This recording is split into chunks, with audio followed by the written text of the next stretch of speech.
Welcome to the deep dive. The shortcut to getting up to speed. Exactly.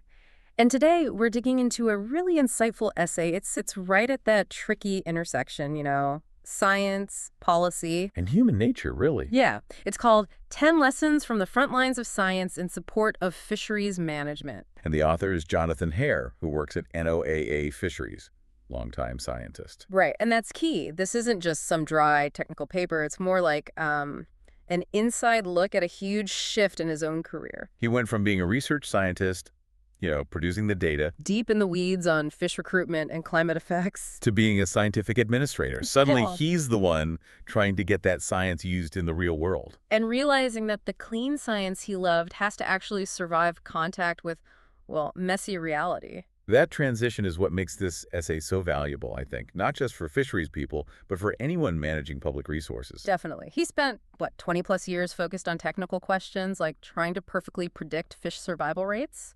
Yeah, living in that world where you're chasing the rational scientific answer, but stepping into that admin role. Whole different ballgame. He found out that scientific knowledge doesn't just smoothly flow into action. No, it enters this policy arena and that arena. It operates by completely different rules. So that's our mission for you today. We want to unpack that friction he felt. Trace that big conceptual shift he made, moving from just fish to the people involved with the fish. And we'll break down those 10 really practical lessons he came up with for making science work in that complex world. Okay, so let's start with where Hare came from. 2 decades as a fisheries oceanographer at NOAA. Right, focused on things like recruitment variability, climate change impacts on fish stocks. Very technical stuff. You could call it the pursuit of certainty almost. You define a problem tightly, test your hypothesis. Deliver a result, hopefully with clear error bars. Job done, right? That's the ideal, yeah. But then he steps into this new administrative role. And what does he say was the biggest challenge? The thing that really defined the shift for him? He calls it small pat politics. Exactly. And he's super careful to define that. It's not about Democrats versus Republicans or anything ideological. Okay, so what is it then? It's the unavoidable reality, he says, that when you manage a public resource, something everyone owns, like fish stocks, you automatically get debate, you get conflict, you have all these different stakeholders. Managers, fishers, environmental groups, coastal towns. Right, and they all have their own goals, their own values, their own objectives, and you have to find a way to resolve those differences. That's the politics. Ah, okay. So that's where the clean, pure science process kind of hits a wall. Totally. You simply can't ignore those stakeholder perspectives. And this forces Hare to this big realization. Fisheries science can't just stay this narrow, technical, natural science thing. It has to evolve. It has to become what he calls a transdisciplinary science. Meaning Meaning it has to connect with a complex socio-ecological system. socio-ecological. That term feels really important here. It's crucial because when you define the system that way, you're explicitly saying humans aren't just outside forces acting on the ecosystem. They're part of it. Exactly. Which then naturally leads you away from just focusing on one fish stock at a time, that traditional single-species management. And towards something bigger, like ecosystem-based fisheries management, or EBFM. Right, because EBFM has to consider climate, habitat, how species interact, and critically, those economic and social dimensions, the human parts. Now, to really get why this is such a challenge institutionally, we need to look at these 2 policy models Hare discusses. Okay. The first one is the one scientists are basically trained in. It's the rational comprehensive approach. That's very orderly. It is. Think of it like the perfect blueprint. It's this idealized 5-step process. Define the problem perfectly, analyze all the options. Make the single best decision based purely on the data. Right. Then implement it, evaluate it. It's that classic command and control idea. It assumes if you just have enough information, you can find the one optimal, rational answer. Yeah, but anyone who's tried to manage, anything involving people knows it rarely works like that. Exactly. Which brings us to the counter model, incrementalism. Okay, what's that about? Incrementalism starts from the opposite assumption. It says most real-world problems are just too complex, too messy to fully understand or perfectly define. So you can't aim for that single perfect solution. Nope. Instead, you aim for stepwise progress. You make compromises. Decisions come out of constant negotiation among all those stakeholders, each pushing their perspective. Building policy piece by piece rather than from a grand blueprint. Precisely. And what's really interesting here, points out, is that U.S. fisheries management kind of tries to do both at the same time. How so? Well, you have scientists producing the rational stock assessments and advice, Following that first model. but then the actual decisions are made in the fishery management councils, which are made up of stakeholders. Ah, so the decision-making part is inherently incremental and political. Yes.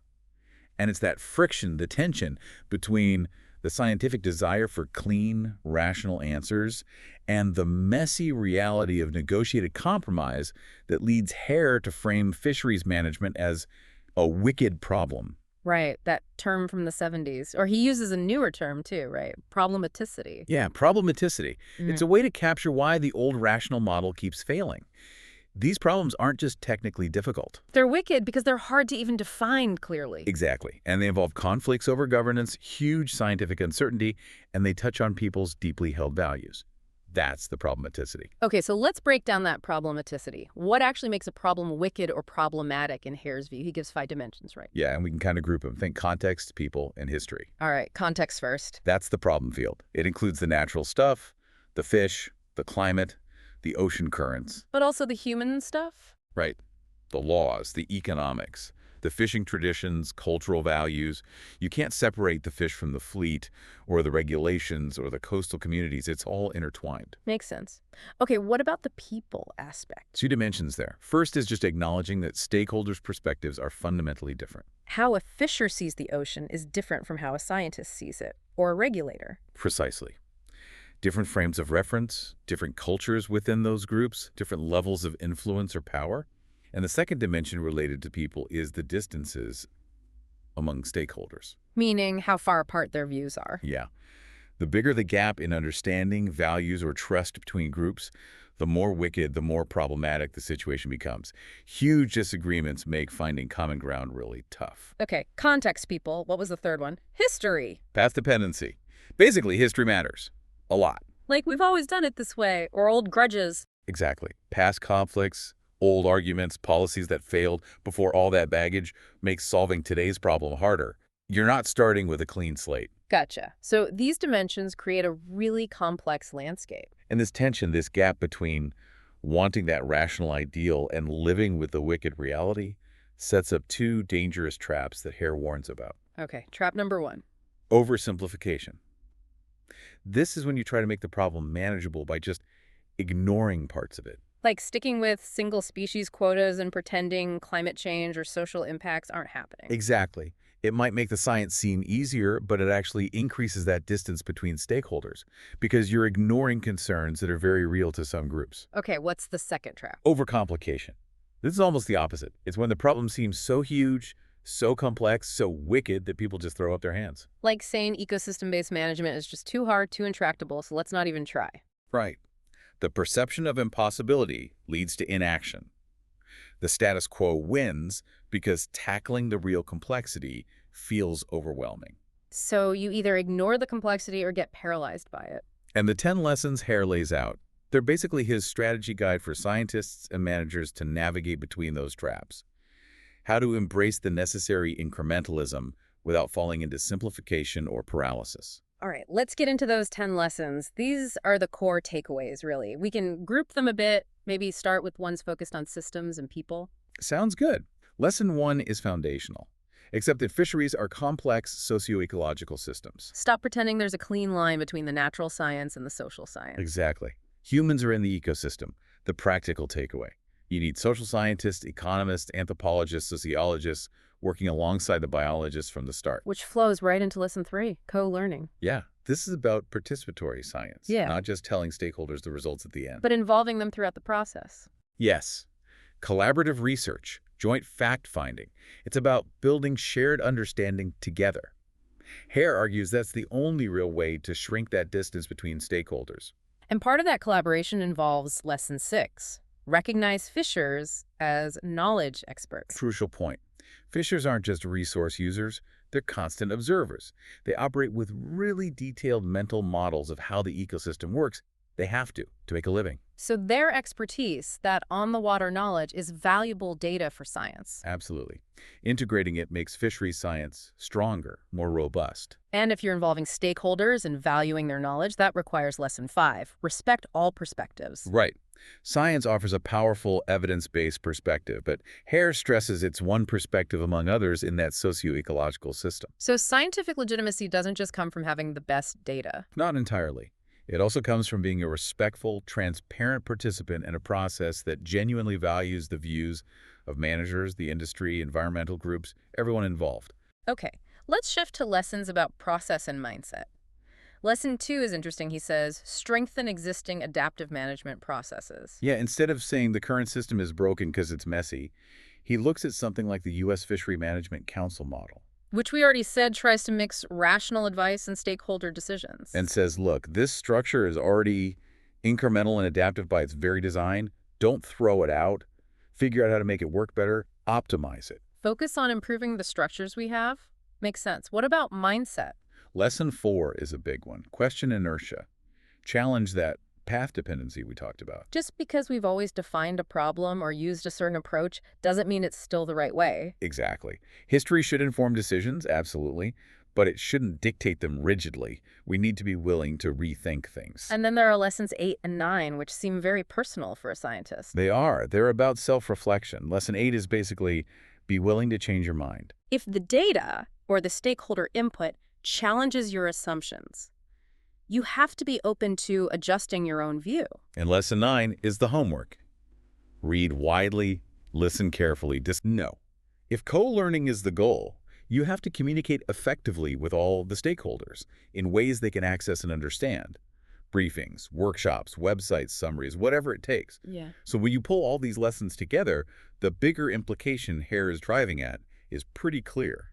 Science needs to adjust its role. Yeah, it needs to kind of step back from expecting to be the sole authority, the dictator of the right answer. Instead, it becomes a vital contributor within a participatory process. Yeah. It provides that essential evidence-based perspective, but as part of the incremental negotiated decision-making, not above it. Advocating for participatory science to support participatory management. That's it, exactly. And he does point out there's already movement in this direction, right? It's not just a theoretical idea. Oh, yeah. He mentions things like the NOAA Fisheries EBFM roadmap, work by ICS on the human dimension. And the increasing use of tools like management strategy evaluation or scenario planning. Right. Those are methods specifically designed to formally incorporate stakeholder objectives and uncertainties into the modeling and decision process. So the tools are developing.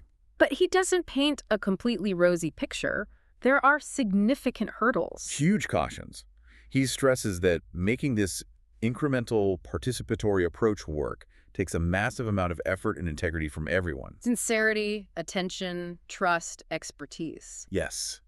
And he explicitly calls out the current high level of mistrust among stakeholders, fishers, managers, scientists, environmental groups, as maybe the single biggest practical barrier right now.